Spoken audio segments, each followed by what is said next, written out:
Just a short video today, guys, but we had to shorten the throttle cable on the shovel head, and I just wanted to show you guys how we make new ends for a throttle cable. This is something my dad's done a few times in the past, and in this video he was actually showing me how to do it. Anyway, guys, the only thing you're going to need for this job is whatever tools you need to take your throttle grip off. You're going to need some steel brake lines, one smaller size and a bigger size, and you want your smaller size to fit inside to the bigger size like this, and you want your bigger size to actually fit where the end of your throttle cable sits in the carburetor, where it actually goes into the lever. I'll show you guys what I'm talking about, because this is what we're going to actually be making the end out of. So we're going to shorten this cable, and then we're going to put a new end on it we're going to make out of our brake line.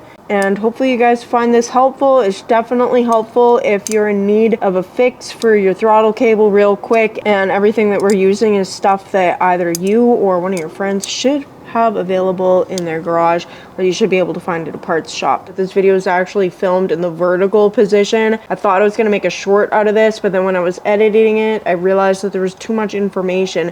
So it's still a short video, but it's too long to be an actual short, if you know what I mean. Anyway, guys, let's just get into the video. So I'm doing this on an SNS Super E carburetor, and the larger piece of brake line, I want it to fit in where the end of my throttle cable would fit, like this.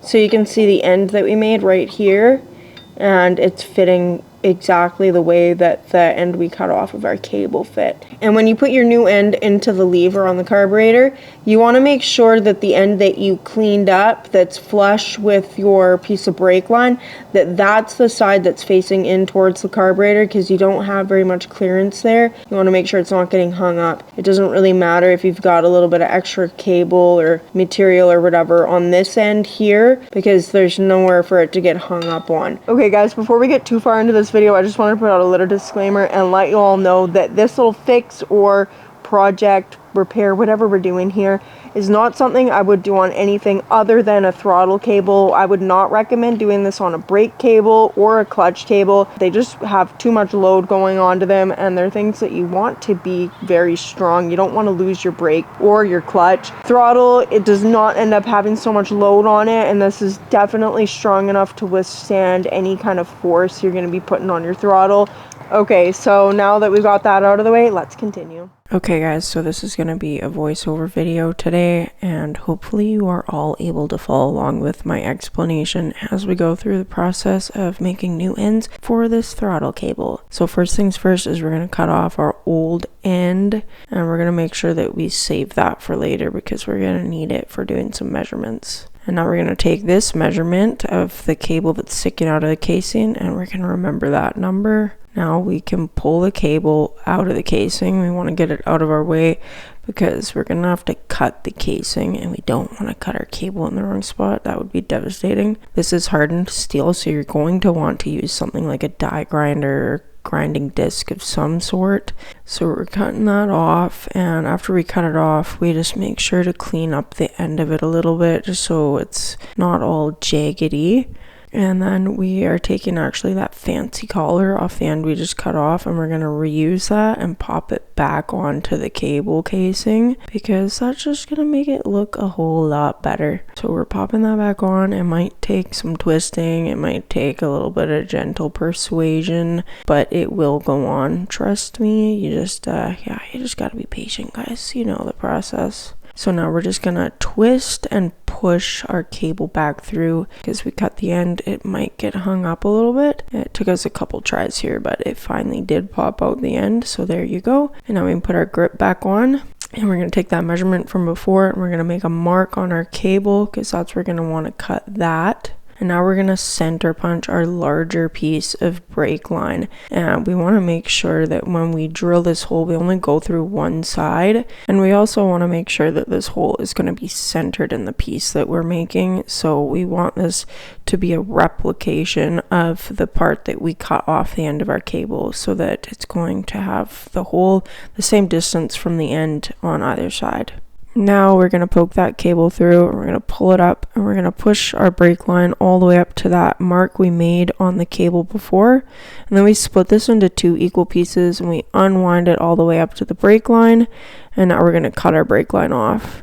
Ideally, you would do this job off the bike, but we just didn't have that opportunity at this time.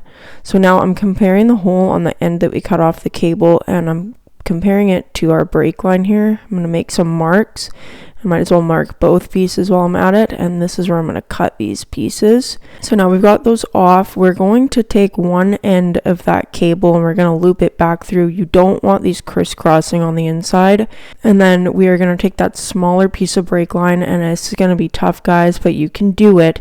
You're going to push it through the larger piece of brake line with those cables in there. Beveling the leading end of that smaller piece of brake line before you push it through will definitely help you here too, guys. And now we're gonna loop these through once or twice, and we want to make sure when we're finished both ends of the cable are coming out the same side. And it's gonna be a little tricky, guys, but some pliers will definitely help you here. And we're gonna just pull that through, not all the way, but just enough. And we're going to cut both of those off. And then once we've got them cut off, we're going to take our die grinder again and just clean that one end up. And that's the edge that's going to go towards our throttle body. And now check it out. We got a new throttle cable end here, and it's functioning perfectly. Well, that's it for this video, guys. I hope you guys found this helpful. Hopefully this is something someone gets some use out of one day.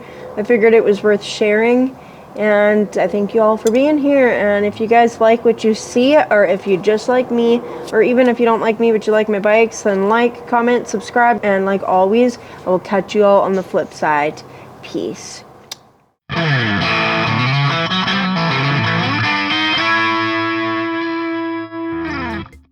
Okay, guys, we had to make new ends for the cable. It's just a short video today, guys, but we had to make, oh my gosh. Just a short video today, guys. Take